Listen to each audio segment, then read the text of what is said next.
Eto na mga buddy, nandito na yung pansit kabagan. Tikman na natin to. Ito ay talagang gawa sa Isabela. Isabela Province. Napakasarap itong pansit kabagan na ito mga buddy. Ayan, titikman na natin. Baby, sumandok ka. Tikman nga natin. Ayan. Tikman natin.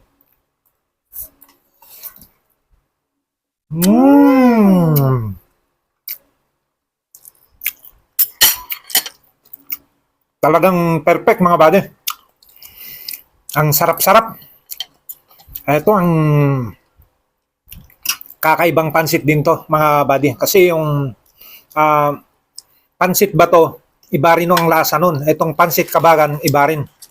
Ito, napakasarap. Ang sarap-sarap. Tapos shawarma.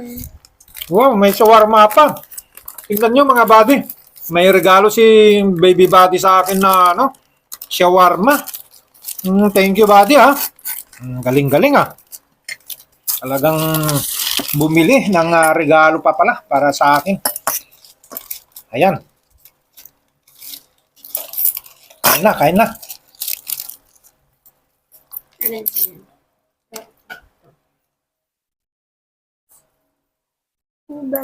Ayan, ang sarap nito mga buddy kasi alam nyo, etong pansit kabagan na to ay yung mga hindi taga Isabela o kaya yung mga bumibiyahe at dumadaan dyan sa may bandang Isabela, hindi nila kilala itong pansit kabagan mga buddy. Pero kung ikaw ay Ilocano o kaya ay taga province ng Cagayan Valley o Biskaya, etong pansit kabagan ay ito yung pinakasikat na pansit sa bandang Isabela. Ang sarap. Milk tea pa. May milk tea pa. Galing ah.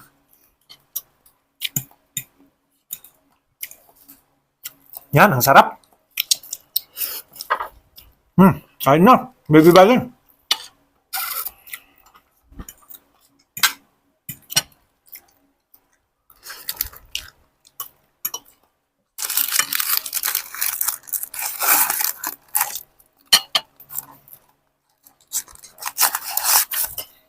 Kakauhaw din pag puro pansit mga buddy. Kailangan talaga ng panulak.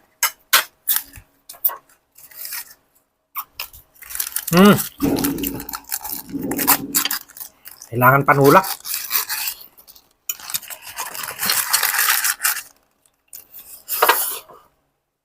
Ayan.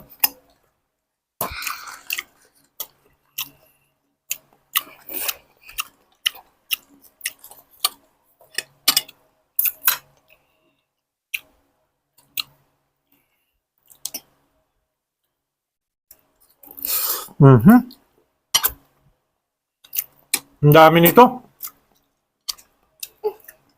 Magbabaon ako mamaya. Kailangan ko ito mamaya. Di ba, baby buddy? Kailangan natin magbaon.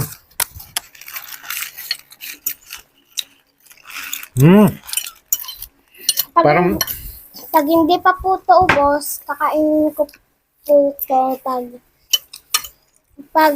namin pa, pag school na. oo. Masarap yan, baon mo rin. Pakwan. Ikaw, baby buddy.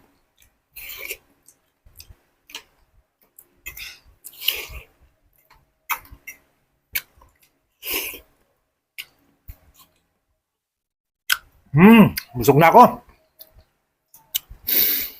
Sa'yo, baby buddy. Busog ka na rin, paalam na tayo. Umaba na yung oras natin. Sumubra na.